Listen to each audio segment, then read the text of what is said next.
naubusan ng init ng panahon, si Ronel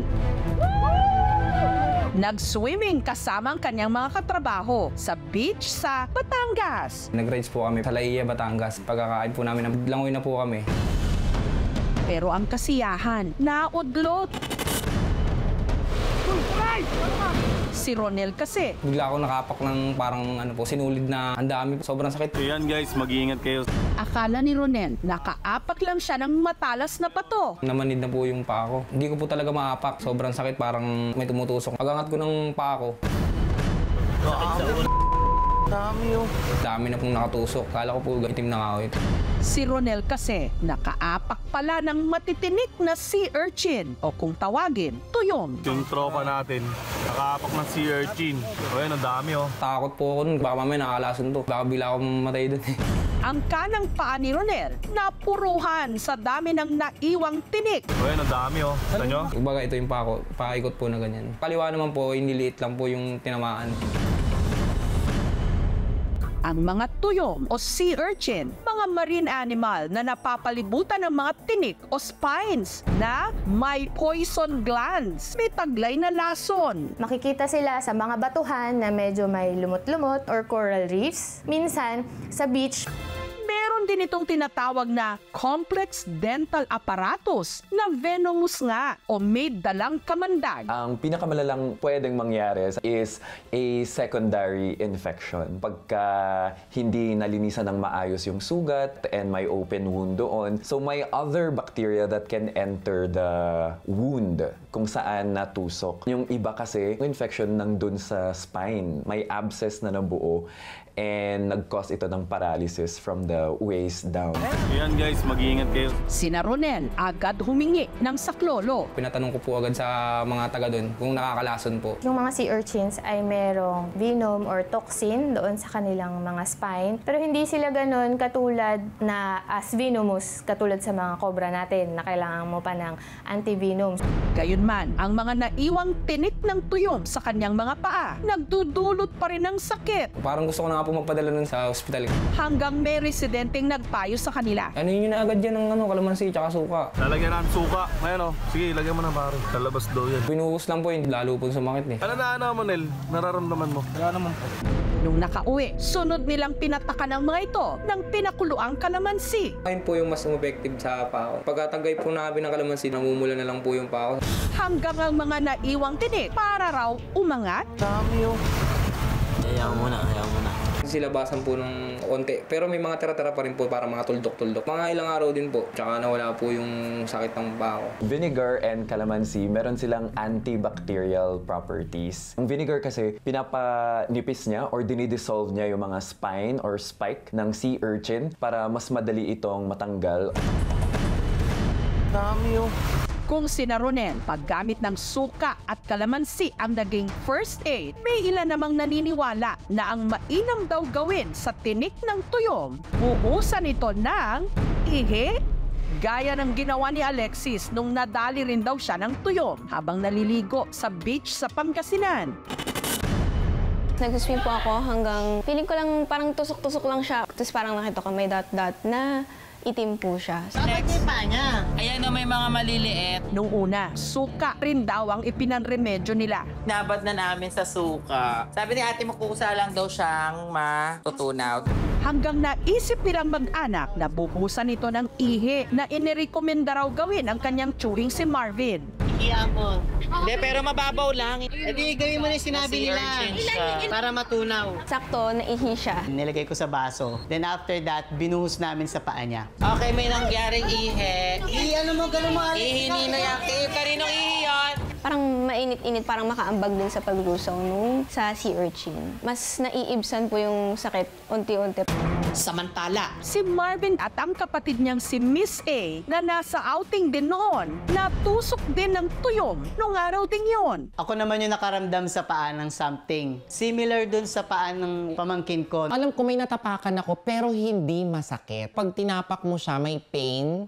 Pero makalipas ang 2 araw, ang paa ni Miss A tuluyan ng namaga. Hindi ko siya maitapak ng normal. Tapos may pressure, may bigat, may sakit, may hapdi. Yung sakong, may iputi na siya na namamaga. Kaya nagpatulong na siya sa kanyang mga kaibigan na tiyaниin ang mga tinik. Nakadapa ako ngayon dahil inooperahan ako ng aking mga kaibigan. Eto, na sea urchins din ako. Yan yung mga natanggal. Isa pa lang yan ha. 3 yung natapakan kong spikes ng sea urchin. Nakakuha sila ng 3 mahahabang itim. Pero nung natanggal, malambot na. Ang common practice na ginagawa ng tao ay isa, iniihian nila, not because yun yung cure, kasi yung pain nare-relieve ng warm temperature. Okay, may nangyaring ihe. Yung ihi naman, wala siyang bacteria. Kung salty yung ihi mo tapos inihian mo yung area na natapakan ng sea urchin, pwedeng mabawasan yung inflammation kasi yung salt hihilain niya yung tubig palabas kaya mababawasan yung inflammation. Inooperahan ako ng aking mga kaibigan. Eto, na sea urchins din ako. Sa paggamit ng tiyanik or tweezer, ito yung recommended na ginagamit para tanggalin yung naiwan na spine or spike. Pero kailangan dahan-dahan. Pag naiwan doon, tapos matagal na nagstay doon underneath the skin, pwedeng mag-cause ng tinatawag na tissue necrosis. So ito yung dahil sa venom, umabot siya sa ugat, mawawala ng oxygen sa paa, mamamatay, and pwedeng matanggal yung paa. Pag napapansin mo na may redness, inflammation, at pananakit na hindi nawawala dun sa area na may tinik, kailangan pumunta na sa emergency room. Better na mas maging safe sila paglabas. Uso ngayon yung mga aqua shoes para maprotektahan yung paa. Pero ano nga ba ang best revenge or resback sa mga nakakatusok na tuyong? Ano pa, edi mukbangin! Fresh na fresh yan from the sea.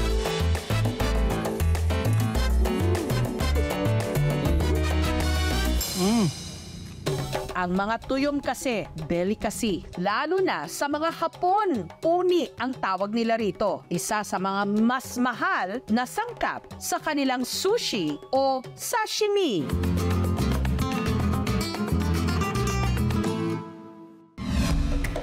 Kaya naman ang mga nabiktima ng tuyom sa araw na ito, re-resback na. Iyan yung inapakan talaga namin. Nakain ka namin.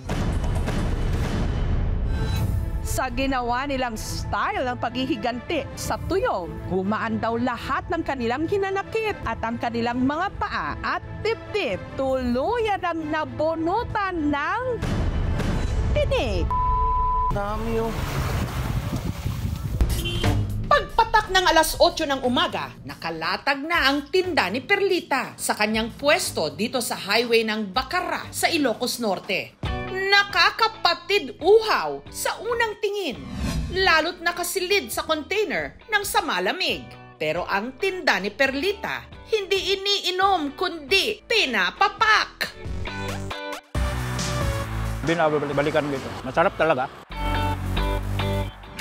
Ang tawag dito, inartem o sinukaan. Version ito naming mga Ilocano ng binuro sa suka.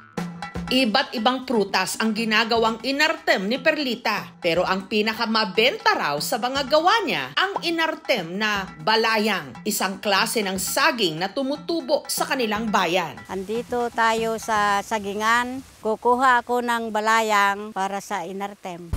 Hindi ito katulad ng nakasanayan nating saging. Marami itong buto, kaya tinatawag din nila itong wild banana.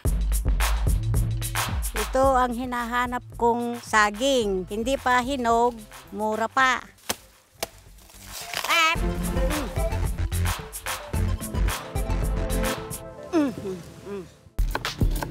Hiniwa ito ng maninipis kasama ang balat. Para masarap, malutong. Minsan, nahihiwa ang kamay ko. Wala raw dapat arte-arte sa paggawa ng inartem na balayang. Makapit kasi sa kamay ang dagta nito.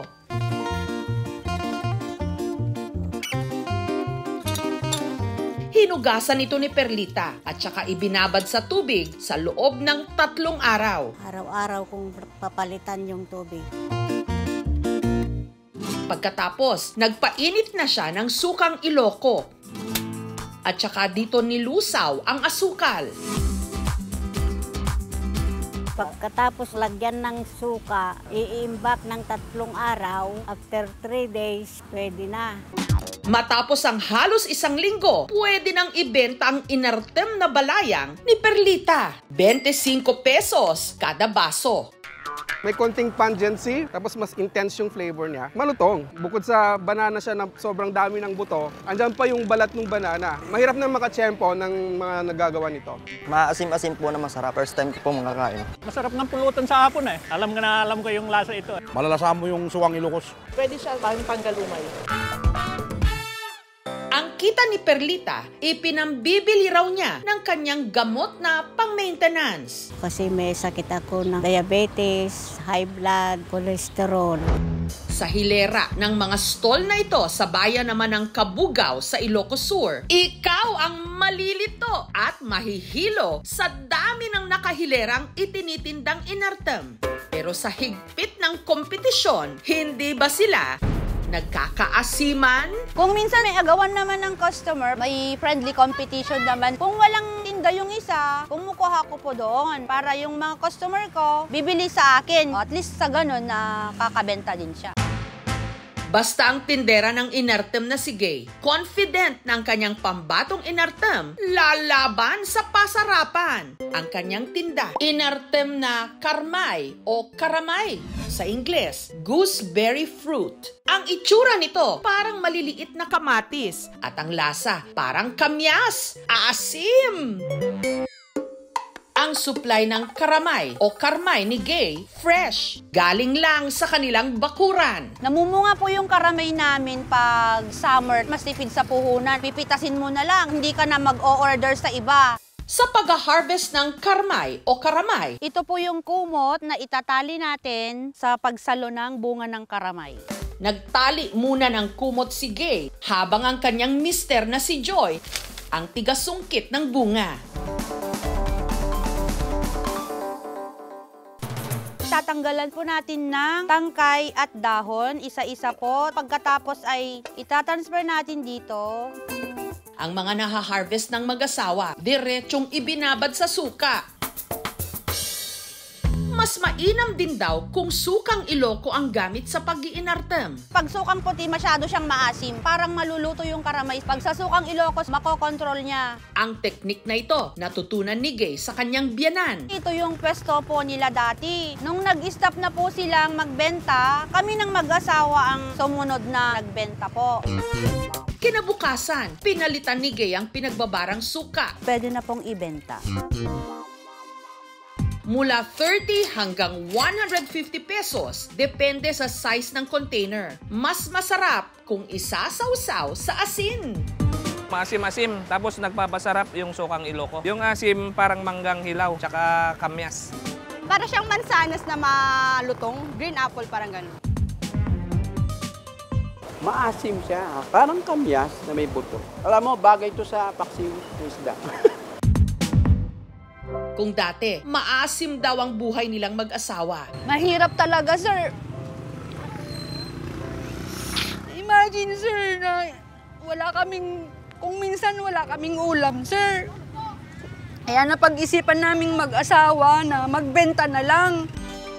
Ngayon, unti-unti na raw nilang natitikman ang tamis ng kanilang pagsisikap. O pag malakas po, nakakapag 5,000 po ako. May napundar rin ako na alagang hayop, 5 kambing, may mga baboy din kami. Natutustusan ko yung pag-aaral ng mga anak ko, sir. Nabago ng pag-iinartem ang mga maaasim na kabanata ng buhay ko. Pero kung meron man daw institusyon sa pag-iinartem sa Kabugao, walang iba kundi ang 70 anyos na si Nana Mada na maglilimang dekada nang gumagawa nito. Nagsimula ako nagtinda 1979. Ako ang umuna nga na gumawa ng butsina. Ang kanyang specialty, inartem na butsina o yung bunga ng Manila palm. Ang lasa nito, manamis na maasim-asim, makunat na parang kaong. Ang mga bunga ng ginagawang inartem ni Nana Mada, nakukuha lang daw niya sa mahigit 50 mga puno ng butsina sa kanilang bakuran. Mas makita may bunga na sa puno sa bahay namin. Walang puunan. Pero ngayong tag-init na, kakaunti raw ang bunga ng mga ito. Walang bunga yung puno sa amin. Kaya may nag-deliver. Pipitasin ko ang isa.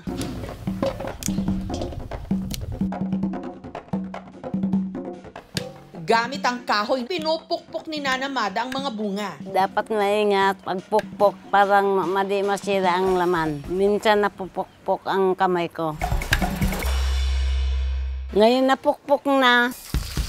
Hugasan ng tubig parang matanggal ang lagkit na.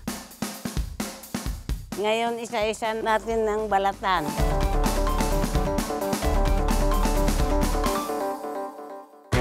Ang nakuha niyang laman ng butsina, nilamas sa asin para matanggal daw ang pait. Binanlawan ng tubig at ibinabad sa tubig sa loob ng 3 araw. Parang aikat yung sugpot. Sunod itong ibinabad sa sukang Ilocos na tinimplahan ng asukal sa loob ng 3 pang araw. Ang inartem na butsina, nabibenta ni Nana Mada mula 100 to 500 pesos kada container. Naglalaban yung tamis tsaka yung asim, saktong-sakto lang yung lasa niya. Tapos malambot po yung produkto. Parang nata de coco po siya, talagang malambot. Sarap siya. Mostly suka yung matitikman mo, pero once na nakagat mo na siya, manamis-namis siya. Malambot siya.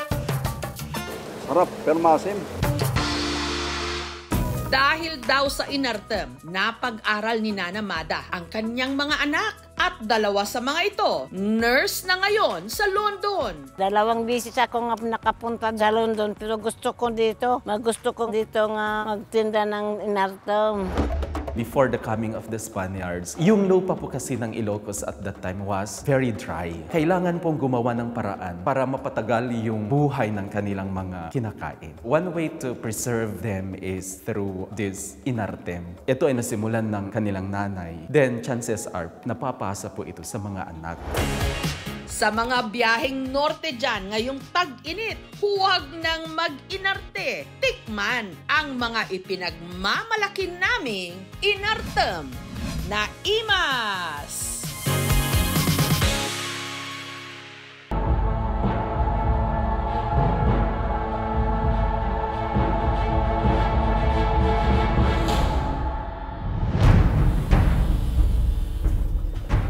Halos 10 tao mula sa LGU o Local Government Unit ng Barili sa Cebu ang nagtulong-tulong para ma-rescue ang babaeng ito.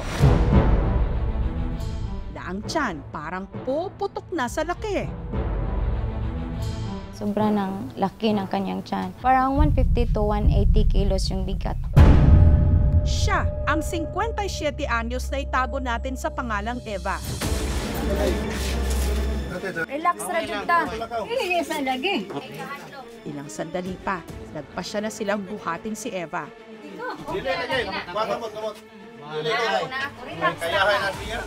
Dahil hirap siyang makagalaw, isinama na palipat sa stretcher ang hinihigaan niyang foam. Ayaw gyud kadlo, relax ra ka na ara ko ba. Kami kuha, may makuyo. Relax ra ka diha, relax ra. Relax ra, kupti na imong tabako.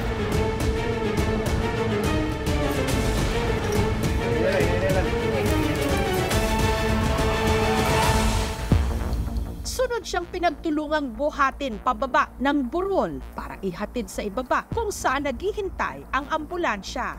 Ang nagpapakalma kay Eva nung mga oras na yon, ang hawak niyang tabako. May 10 minuto ang kailangan nilang bagtasin. Pero matarik ang daan. Pahirapan pa dahil sa bigat ng lubo-lobo niyang tiyan. Parang triple na ang laki niya sa parang 9 months na buntis. Ano nga ba ang laman ng kanyang tiyan o sinapupunan? Hindi siya normal. Kakabahan kami ma'am kasi baka umutok.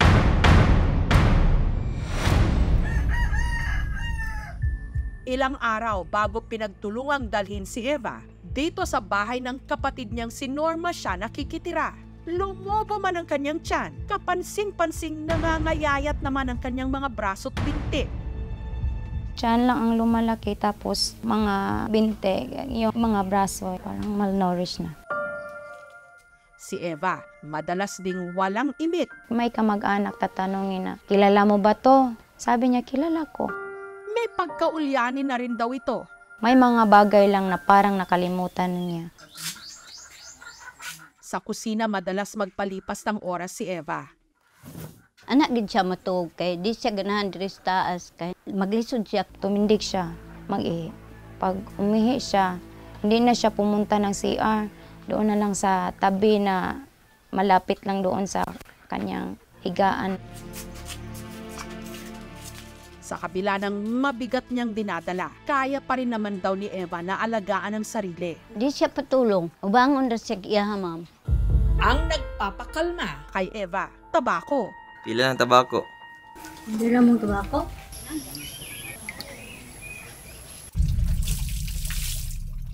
Para hindi madulas, nakaupo siya habang naliligo. Sa laki ng kanyang tiyan, halos sumayad na nga ito sa sahig.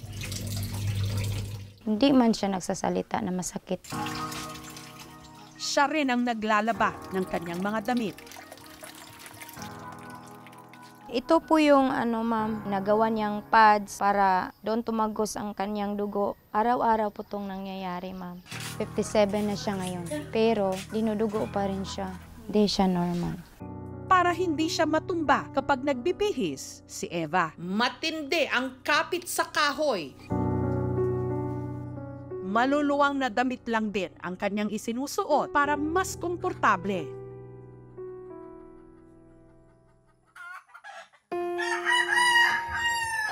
Hindi man daw madalas dumaing si Eva, alam nilang meron siyang iniinda. Kadalasan minamasahe, nilagyan ng ointment. Maglalagay ng lukewarm water sa bottle.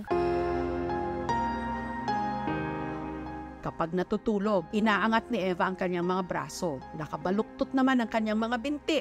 Matutulog siya po, ma'am, patagilid. Hindi siya patihaya na matulog. Sa tingin namin, baka sa paghinga niya. Pero paano nga ba umabot sa ganito ang kanyang kalagayan? Nung kabataan daw ni Eva, likas siyang banidosa. Kaming managsuon, siya ang kinagwapahan. May magkaisang mudagoan sa iyang lawas. Magandang manamit. Yung mga fitting at saka sexy dress. Yung mga crop top yon. Oo, daghan kaya na siya, manguyab niya. Dekada 80, namasukan siyang kasambahay sa Maynila. Hanggang may nakilala siyang seaman. Niya gusto siya manganak niya, di man magid sila manganak. Sa kinasakasama niya noon, may anak sa kanyang pinsan. Sobrang niyang love ng bata. Pero ang bata, binawi rin daw sa kanila. Kaya doon, parang na-depress siya, ma'am. Kalaunan, si Eva at ang kanyang kinakasama naghiwalay. Hanggang sa napagpasyahan niyang bumalik ng Cebu taong 2008. Napansin namin na may bukol sa kanyang tiyan. Maliit pa siya pero ang matigas siya. Na parang buko ng niyog. Napagkamalan niya noon nabuntis siya. Kada taon po, ma'am, lumalaki ang kanyang tiyan. Tagal-tagal ng panahon, how many years? 16 years, hindi pa rin lumabas, ma'am. Hindi siya buntis kasi wala man siyang kinakasama. Ba't magkabuntis siya? Ang pangarap ni Eva na magkaanak, ibinuhos na lang niya sa kanyang mga pamangkin at apo. Naalaga siya sa bata kasi yung mga anak ko, sobrang parang anak din niya. Tira na dyan ko. Inalagaan pa ako niyan. Hindi ko malimutan na grade 5 ako noon. Lagyan na ako ng lipstick kasi honor ako noon, ma'am. Kinukupitan ako ng buhok, mag-hot oil kami, magbapanding yun. Nalulungkot po ako nang makita ko na mayroon din siyang ganun, ma'am. Hindi niya napatingnan kasi wala ring makakayang pera na para panggastos dyan. At saka pagsasabihan namin, patingnan, kaya niya. Pinaniniwalaan niya, walang diferensya. Napag-alaman din ng aming team na hindi lang pala si Eva ang may lumulobong problema sa kanilang pamilya. Pati ang kapatid niyang si Norma, meron ding bukol. Atong iniro nagpatanaw ko sa doktor na ay bukol, ma'am. Mas lidagok yung dinanas namin kasi yung ina ko, napacheck up din namin. Mayroon din siyang ganun, ma'am. Kaya dalangin nila, sana mapatignan na rin sa doktor si Eva nang mabawasan kahit papaano ang kanilang mga iniisip. Masakit. Pero wa may mahimo kay tungod sa mga kapobre. Og mo siyang konon kana i-hospital aman mi kwarta. Nakakabahan kami, ma'am, kasi baka umutok yan, anong mangyari. Ang lokal na pamahalaan ng Barili agad tumalima. Nagbigay ng pagkain at tulong pinansyal kay Eva. Ang aming programa nagpaabot din ng financial assistance. Maraming salamat po, ma'am, kasi ito na yung sagot na kahiling na namin po, ma'am. Sana po gumaling na pong tiyahin ko po, ma'am. Pero ang tunay na kailangan ni Eva, konsultasyon sa doktor. Kaya sa tulong ng mga kawani ng Rural Health Unit at ng MDRRMO o ang Municipal Disaster Risk Reduction Management Office ng Barili, ni-rescue na nga nila si Eva.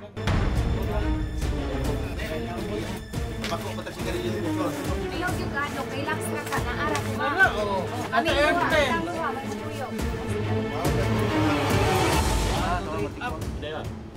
Relax na ka niya, relax na, kuptigin na. Binuhat kasama ang hinihigaan niyang foam sa stretcher. Bawat isa nagbayanihan.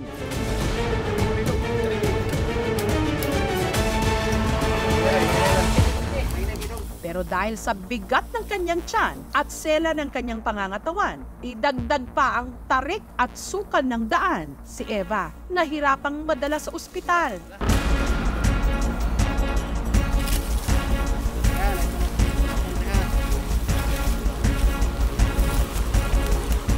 Nakahinga na nga ang lahat nang matapos ang ilang minuto na ibaba na rin si Eva sa burol at naisakay sa ambulansya.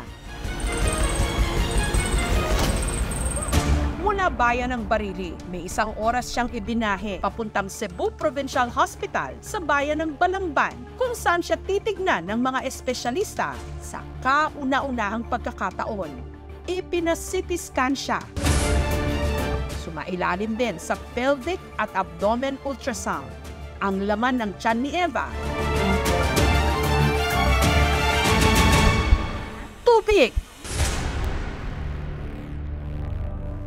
Kasi siyang kondisyon na kung tawagin ascites, build-up ng likido sa tiyan na posibleng dulot ng sakit sa atay. Normal magyutanan except isa lang ang iyang dugo may lasaw siya.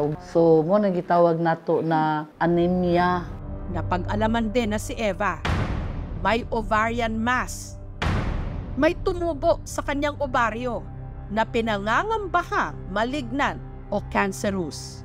Diri sa to ang ultrasound, so mo to nakita nato na ay mass probably gikan sa ovary niya, which dapoy na kitaan po na possible na ay 73% na malignant, which means mo siya na ay tendency na cancer. But di kita kaingon na 100% kay wala pa maginato, ibayopsi na pa magina nato siya. Usually yung mass unknown yung mga cause, possible. It could be hereditary. Yung vaginal spotting, galing yun sa ovarian na tumor. But we cannot really say 100% kasi may fluid din naman. You have to remove the fluid first before matanggal yung mass. Probably, operation. Panawagan po lang sana na matulungan po kami para sa operasyon. Sana maipadama natin kay Eva na hindi niya kailangang sarilinin ang mabigat niyang binadala dahil marami ang nagmamalasakit at nakahandang tumulong.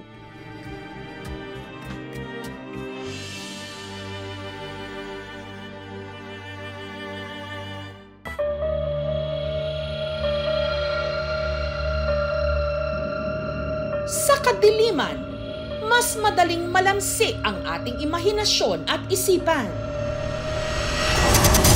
Gaya na lang ng nangyari kamakailan sa Turil sa Davao City. Nang pagtingala nila sa bubong, may nakita silang hindi maipaliwanag na nilalang.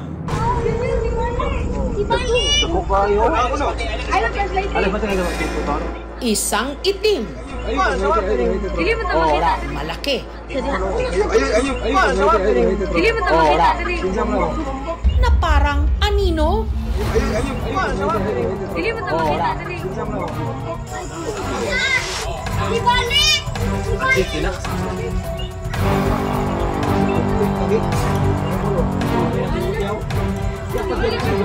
Ang hindi matukoy na nakita, naglalakad ng pabalik-balik sa bubong ng isang eskwelahan.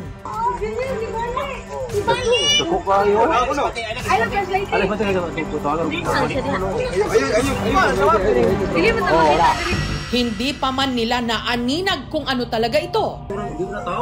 Ang anino, bigla raw, naglaho.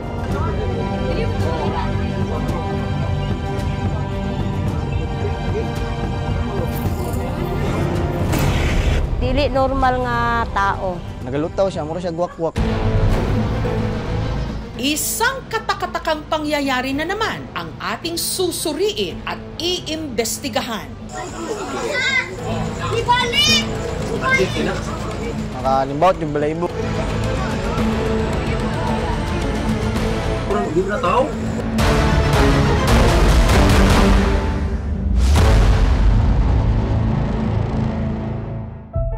Ang insidente nangyari sa pampublikong eskwelahan sa Barangay Bangkas Heights. Ang una raw nakapansin sa di umano misteryosong anino, si Ella. Nagtambay mi ato sa gawas, then ako kay murag nagpalahi ko at bang atong atop sa school. Then pagtanong ako sa atop, dahil something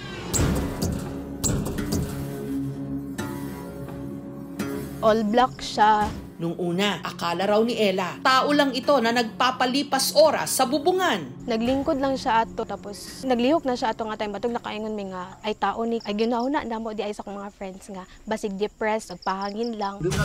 Hanggang may napansin sila ritong kakatwa. Lahi mangod yang action, dako jud kayo siya. Layo jud baya ang school sa amuaw. Dapat kay pagtanong namo siya, gamay jud siya, pero ang amuaw kay dako jud siya. At nung tinutukan nila ito ng flashlight, pag flashlight sa yais, dali na kayo siya nawala.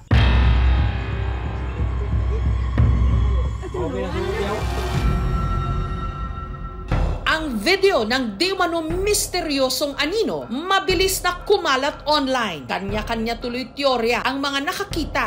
Nagalutaw siya, mura siya guwak-guwak. Pero ang ilan, may kutob. Magnanakaw daw yun. Hindi raw kaya ito magnanakaw. Sinasabi lang po nila sa mga bata, magnanakaw lang daw yun. Aswang o tiktik yan. Kung hindi yan nakyat bahay, maligno na talaga yan. Kung magnanakaw, parang mag-aalala din po ako kasi pwede siyang umakyat dito sa bahay namin. Imposible naman po kung magnanakaw po kasi yun. Kung magnanakaw, pwede naman siyang dun magnakaw sa first floor, second floor, third floor ba yun? Ba't dun pa mismo sa taas siya pumunta? Yun po ang question namin dito. Hindi pa man nabigyang linaw ang misteryo. Makalipas ang isang oras, ang anino muli na namang namataan sa bubong ng eskwelahan. At sa pagkakataong yon, meron silang napansin. Dili na jud to siya tao kay dili normal ang iyang pagtindog. Straight jud kayo yang lakaw. Plus wala jud siya naglisod og kay na dira asakon kay paana ang atop. Dili mo to.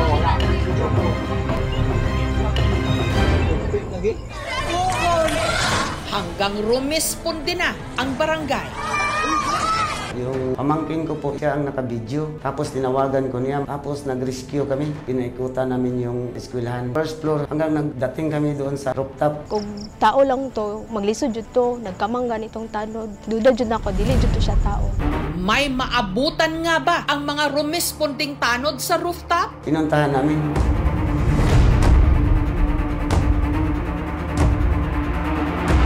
wala kaming nakita. Kung magnanakaw yun, ma'am, baka makita siguro namin kasi pagtawag sa akin, mga 10 minutes, dumating na po kami. Sabi ng mga tao, walang nakababa, walang tumalon. Ang rooftop kung saan namata ang palakad-lakad di umano ang misteryosong anino nasa ika-4 na palapag o 4th floor ng building. Para ito marating, kailangan munang bagtasin ang hagdan sa gilid ng eskwelahan. Walang ibang dadaanan. Doon kami sa may hagdanan ng daan. Wala man silang naabutang tao o kakaibang bagay nung sila'y rumisponde. Ang grupo ng barangay tanod na si Ronilo, meron daw na diskubre. Pares ng putikang tsinelas at sa isa sa mga classroom, may napansin din silang bakas ng paa. At sa 2 kwarto sa loob ng eskwelahan, may nakita pa silang butas sa kisame. May kinalaman ba ang nakitang tsinelas at butas sa kisame sa nakitang parang palutang-lutang at palakad-lakad sa bubungan? Abangan mamaya ang tahimik na gabi ng mga residente ng Turil sa Davao City na bulabog nung ang mga residente may namataan sa rooftop ng eskwelahan. Ang grupo ng tanod na si Ronilo agad inakyat ang rooftop ng eskwelahan.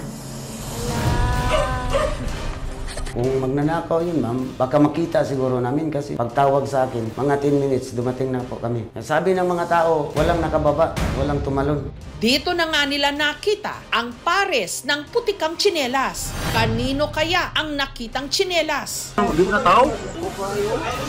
May dapat nga bang pangambahan ang mga residente? Nagalutaw siya, mura siya guwak-guwak. Sakali, handa ka rin bang matuklasan kung sino ito? Gustong pumasok sa bahay, parang nagpabaliw-baliwan po. Ang pagpapatuloy ng aming investigasyon. Naka-block po siya ng damit. Same day lang po kasi yung na-capture yung video, ma'am. Sino siya? Mamaya na. Ang tahimik na gabi ng mga residente ng Turil sa Davao City na bulabog.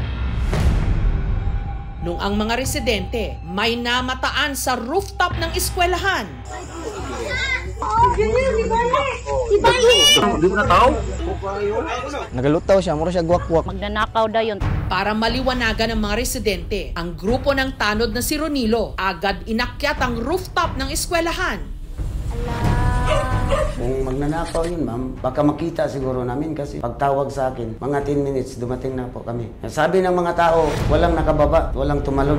Dito na nga nila nakita ang pares ng putikang tsinelas at bakas ng mga paa sa dingding. Sign yun na nakapasok ko talaga yung kawatan. Samantala, nakarating sa kaalaman ng aming team na may naaresto ang mga otoridad na pinaghihinala ang magnanakaw. Gustong pumasok sa bahay, nagsasabi siya na hindi daw siya taga dito. Iba na naman yung area na sinasabi niya, parang nagpabaliw-baliwan po. Ang suspect dinala raw sa Turil Police Station. Na-rescue po siya ng barangay responder natin. Dinala dito sa police station namin. Naka-block po siya ng damit. Same day lang po kasi yung na-capture yung video, ma'am. Hindi mo na tao? Malaki po yung tsansa na yung taong na-endorse dito na na-rescue tsaka yung nakita doon sa bubong. May isa lang. Pero sa ngayon po ay nagkakandak pa rin kami ng malalim na investigasyon para po matumbok namin kung ano po talaga ang tunay na nangyari, ma'am.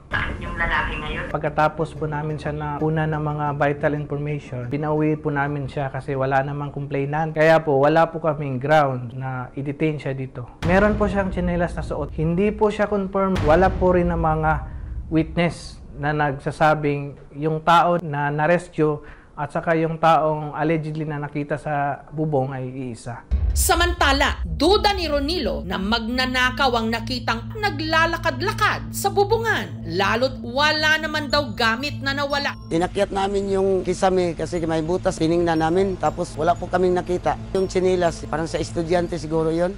Sinubukan namin kuhanan ng panig ang pamunuan ng eskwelahan pero tumanggi silang magbigay ng interview. Dahil sa insidente, pansamantala munang kinansela ang pasok. Ang sinabi po sa mga bata na wala daw katotohanan yun, hindi daw yun maligno. Isa lang po daw yung tao at saka magnanakaw lang din po daw yun. Lumabas na naman yung mga pamamba kasi wala naman po talagang inilabas yung school ng statement po.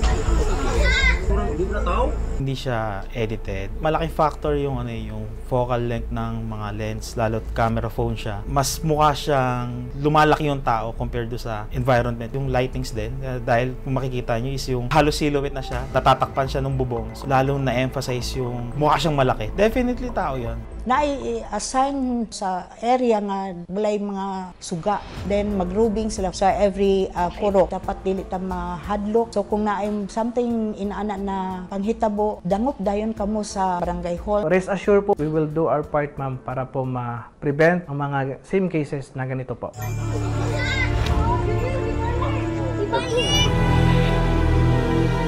Hindi na tao?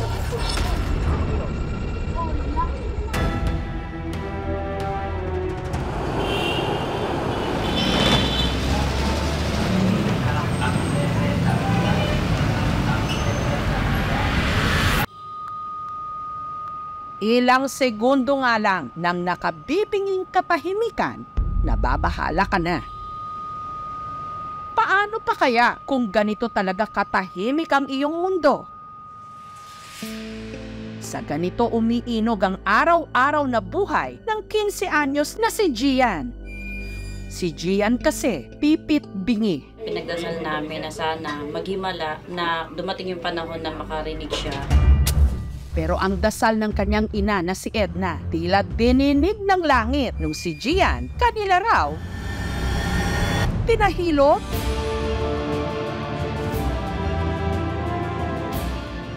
Bingi since birth. 15 years. Gayahin mo ako.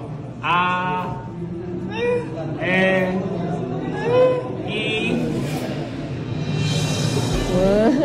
Nagugulat siya. A, O. Narinig niya yung boses niya. Narinig mo boses mo? Sa pamagitan lang ng hilo ang mga bingi, pwede nga bang makarinig? Sanggol pa lang si Gian nung napansin daw ni Edna na may kakaiba sa kanyang anak. Mga 3 or 5 months siya, hindi siya nagre-react pag may maingay. May pneumonia daw. Tapos nung 5 months siya, nagdugo yung tenga niya. Baka daw isa yun sa naging cause. Masakit po bilang magulang. Mahirap tanggapin kasi first child, tapos nagkaganto pa. Nung first time po niya makasuot ng hearing aid, nag-react po siya. Parang ugong pa lang yung narinig niya. Nung katagalan, ayaw niya kasi daw, masakit daw po sa tenga. Si Gian, mas piniling mag-sign language. Nakaka-cope naman po siya sa ganun. Hanggang nabalitaan ni Edna ang tungkol sa grupo ng manghihilot. Nagka-interest po ako. Baka yung anak ko makarinig pagka dinala ko doon. Bingi since birth. 15 years. At halos napipi si Edna nung sa kalagitnaan ng panghilot daw kay Gian, bigla itong A, E, I. Nakarinig. May tumunog daw. Kahit siya nag-react siya, nagulat siya na may narinig siya. Yung reaction niya, priceless eh. Nagugulat siya. O. Narinig niya yung boses niya. Nangilid talaga luha namin mag-asawa. Mas lalo kami nagtuwa nung nag-react siya doon sa kabilang tenga niya, 100% ako naniniwala. Yung facial reaction niya lagi ang naging basihan ng magulang tsaka namin. Dati kasi pag sinisigawan siya sa tenga, walang nangyayari.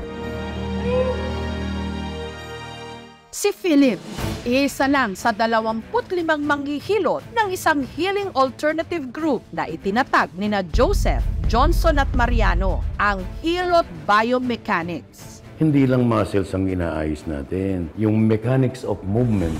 Ang isa sa mga founder ng grupo na si Joseph, dating electrical engineer sa Saudi Arabia, na ang hilig daw magsaliksik tungkol sa hilot. Self-taught ako.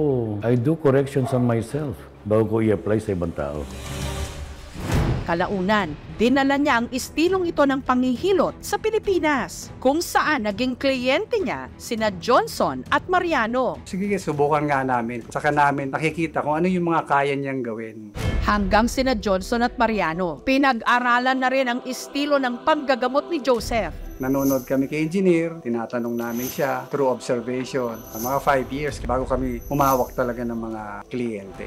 Kalaunan, binuo nila ang kanilang grupo sa Dao, Pampanga. Registered business siya under ng DTI. License po kami ng DOH under PITA. Hanggang naging pasyente nga nila si Gian. Yung nabibingi, may humugong yung tenga, nagkakaroon ng dislocation yung panga. Maybe around 40-50% ganyan. May mga method kami dyan pa ng pag-a-align yan. Once you hear that, you're good. Nawawala lang sa pwesto. Not totally 100% though. It differs from case-to-case basis. Gayahin mo ako.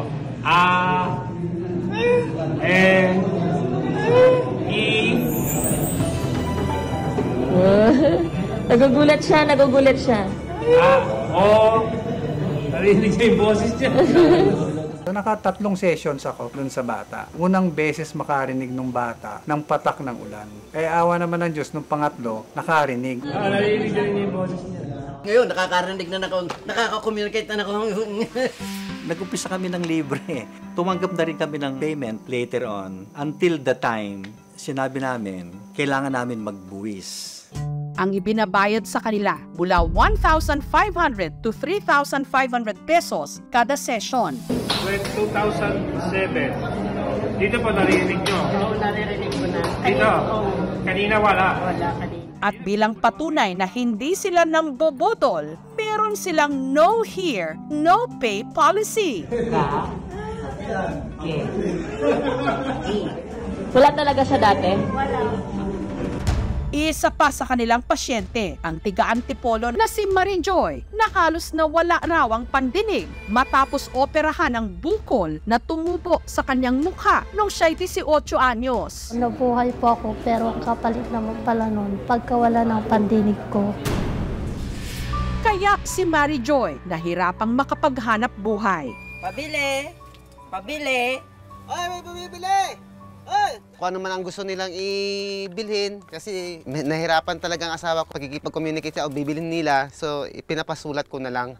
Si Marie Joy sumubok magpahilot kina Johnson at Mariano. So nabingi kayo?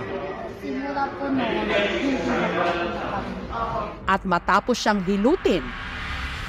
Ngayon, kamusta ngayon? Po. Ngayon? Medyo lumakas ng konti. yung dati po talaga wala po. Mayroon na rin pong konti. Dati po talaga kahit nandito po o nandyan, wala po talaga akong marinig. Kaya masayang-masaya po ako. Ang mag-asawang Jerry at Welisa, naengganyo ring ipahilot ang kanilang anak na si Francis. Pag kinakausap, hindi siya nasagot talaga. Yung hindi po siya makapagsalita. Sabi po ng doktor, ito ay inborn na. Maliban sa sign language, sinusubukan daw ni Francis na makipag-usap sa kanila sa pamagitan ng pagkapa nito sa vibrations ng kanilang lalamunan sa tuwing sila'y nagsasalita. Mama. Mama. Posible naman daw makarinig si Francis kapag naoperahan. Yun nga lang, Isang operation po, 1.2 million po. Pinasuggest na lang po namin yung kalagayan niya.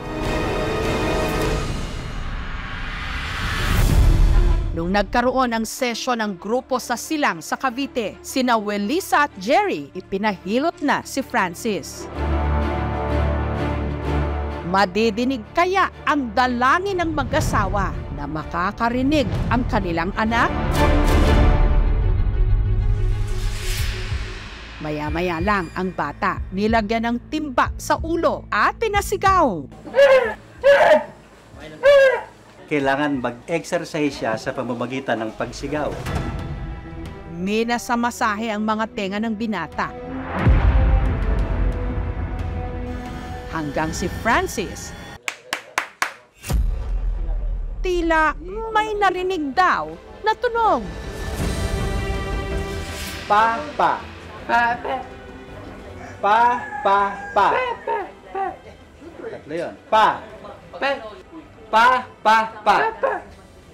Ulit. Pa.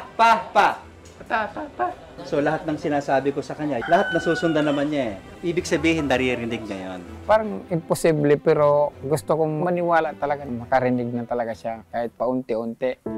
Gayunman, kailangan pa raw itong sundan ng 2 pang session para mas bumuti ang pandinig ni Francis. Itutuloy-tuloy ko pa rin siguro yung pagpunta namin dun sa hilot para magkaroon talaga siya ng pandinig. Kasi hindi naman ako nasuko.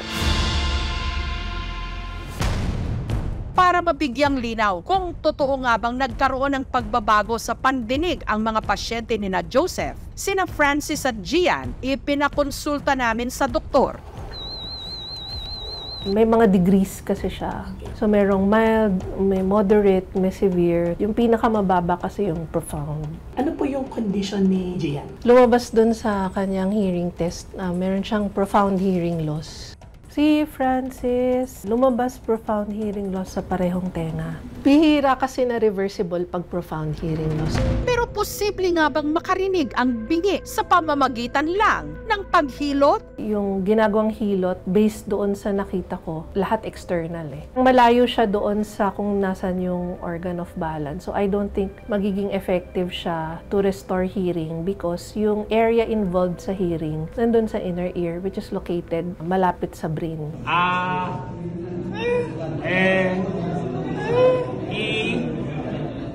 May posibilidad na yung mga loud sounds, maririnig niya, pero yung conversation siguro, hindi niya marinig kasi mababa masyado yung pandinig niya. Hindi naman po lahat ng pumupunta rito na ang problema yung tenga nila ay gumagaling lahat. You could always consult true professionals. It's an unexplored intervention. Ibig sabihin, hindi pa talaga siya napag-aralan ng husto. Bukas po kami makipag-ugnayan sa mga ating traditional healers para ma-explore yung ganong intervention para malaman kung effective ba talaga sila or hindi. Kung maaari lang na ang dalangin gumaling lahat ng mga may kapansanan, hari nawa mapakinggan. Narinig niya yung boses niya. Narinig mo boses mo?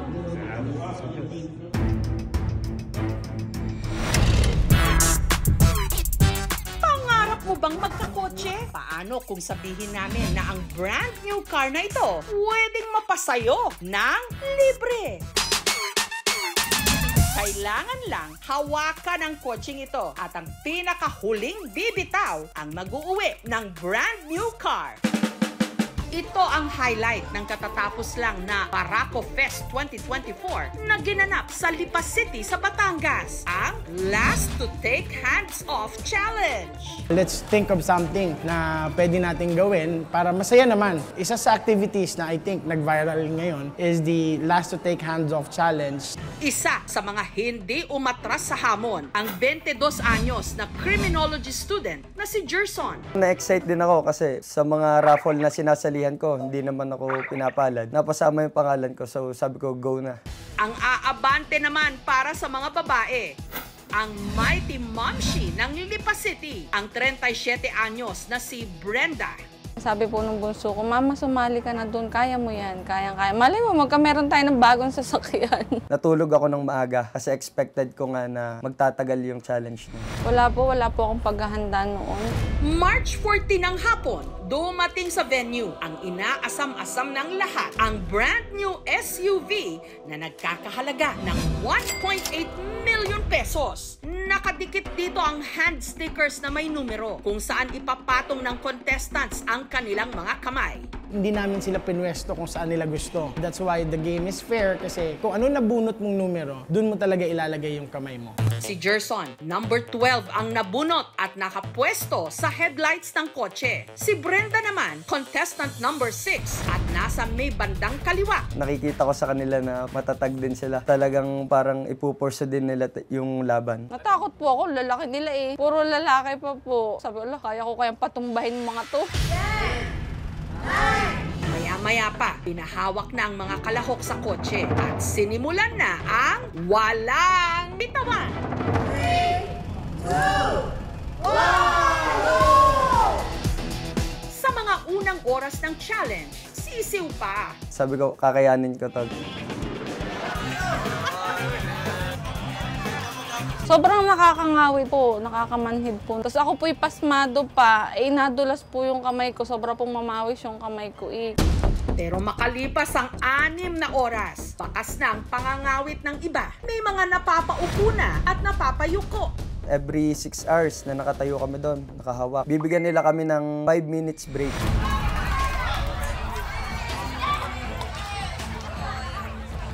Inihilot, pinapakain, pagkaihi, uupo lang saglit, balik na ulit dun sa kotse.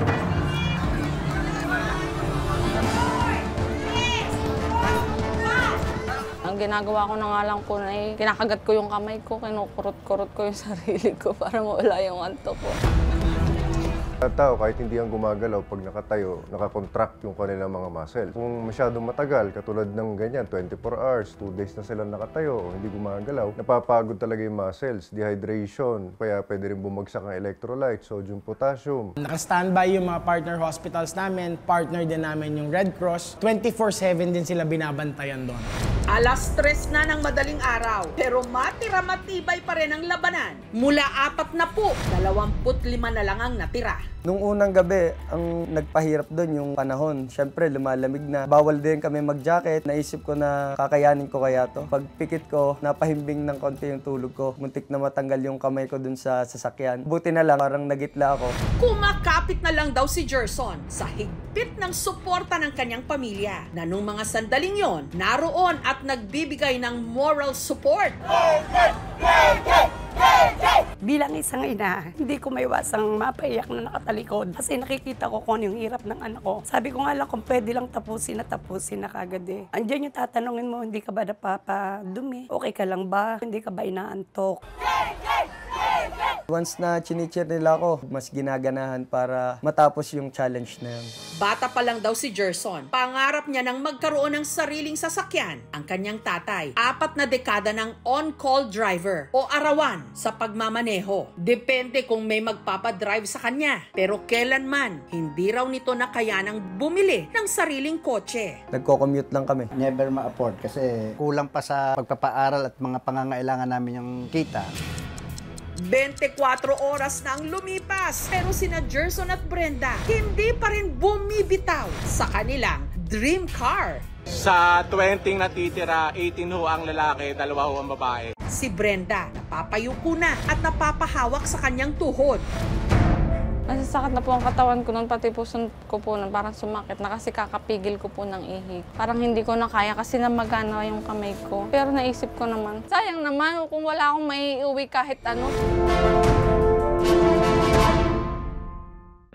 2 sa mga anak ni Brenda may problema sa mata. Ang panganay niyang si Darren, ipinanganak na bulag. Ang kanya namang bunsong si Ivan, nabulag na rin ang kaliwang mata dahil sa neuro-ophthalmic lesions o problema sa ugat sa mata. Gawa ng mahirap po kasi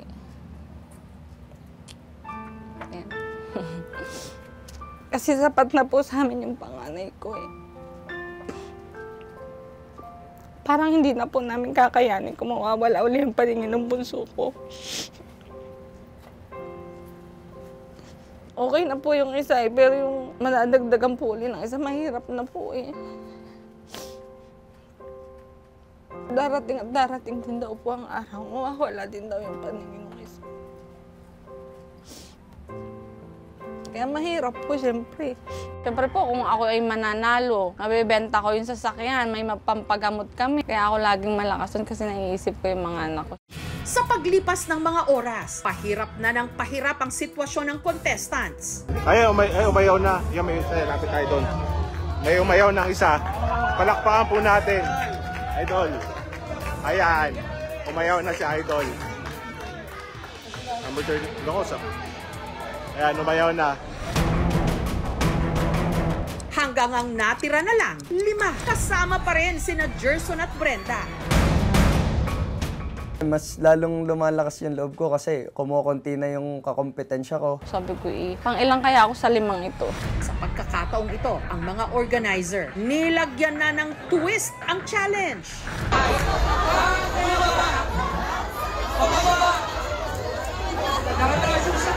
Pero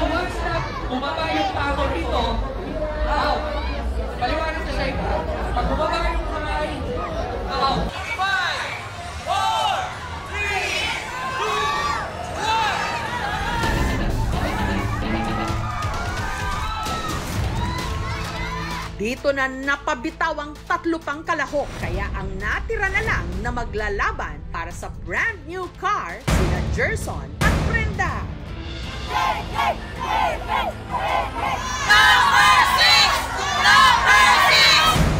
Sino nga kaya sa kanila ang mag-uuwi ng brand new car na 1.8 million pesos ang halaga?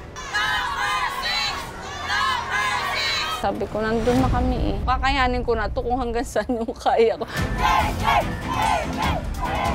Sabi ko may mas advantage ako dito kasi nga criminology student, mas sanay yung katawan ko. Pero nung pag tumitingin ako sa kanya, parang sabi ko parang hindi ito nahihirapan. Parang ako yung unang susuko. Medyo nagdidileryo na talaga yung paningin ko. Kayo rin, huwag pong bibitaw dahil meron ng magkakakotse sa aming pagbabalik.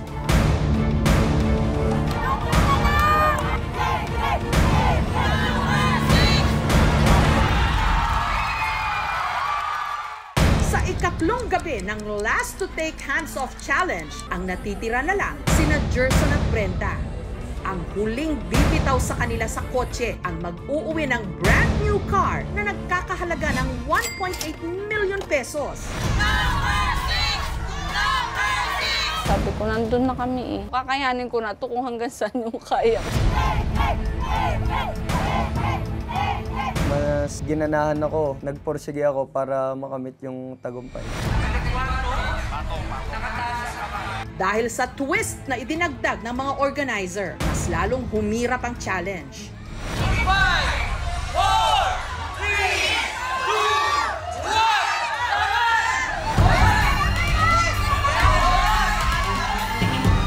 2, 1! Hindi po madali, nakataas ang kamay mo, nakataas ang isang paa mo lang ang maninimbang, tapos nakakapit ka pa sa sakyan. Sobrang hirap, para kasing nangingimay na yung left foot, parang magka-cramps. Pero tiniis ko lang. Maya-maya pa, si Brenda nakatanggap na ng warning. Medyo naangat daw po kasi yung kamay ko dun sa sasakyan. Dapat daw straight na yung left hand. Doon ako lumabang kasi nga strong hand ko yung kaliwa ko. Hanggang si Brenda na-disqualify.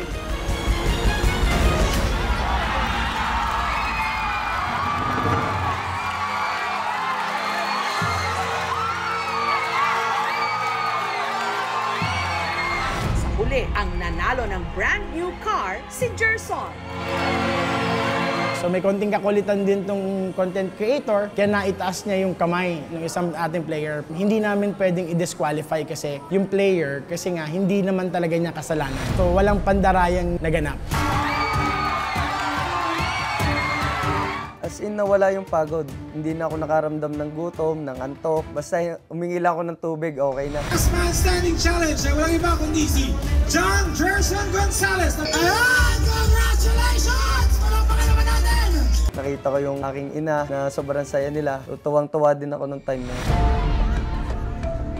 Nagdilim na po yung paningin ko nung dinala nila ako sa ospital. Hindi ko po alam na dehydrate na pala ako. Samantala, si Brenda nakatanggap pa rin ng consolation prize na isang motor at 20,000 pesos. Not bad! Pwede na rin. Masaya na po ako kung anong meron akong natanggap. Lalong-lalo na po sa pagpapa-opera ng anak ko. Hindi ko na po ngayon pinoproblema. Bukod sa Barako Fest, pinangako namin na tutulungan kung ano man kailangang operasyon o kailangang gawin.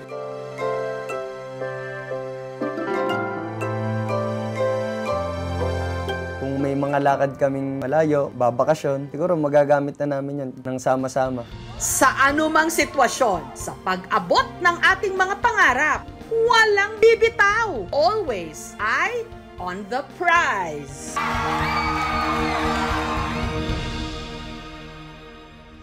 Thank you so much mga kapuso. Kung nagustuhan niyo po ang videong ito, subscribe na sa GMA Public Affairs YouTube channel. Don't forget to hit the bell button for our latest updates.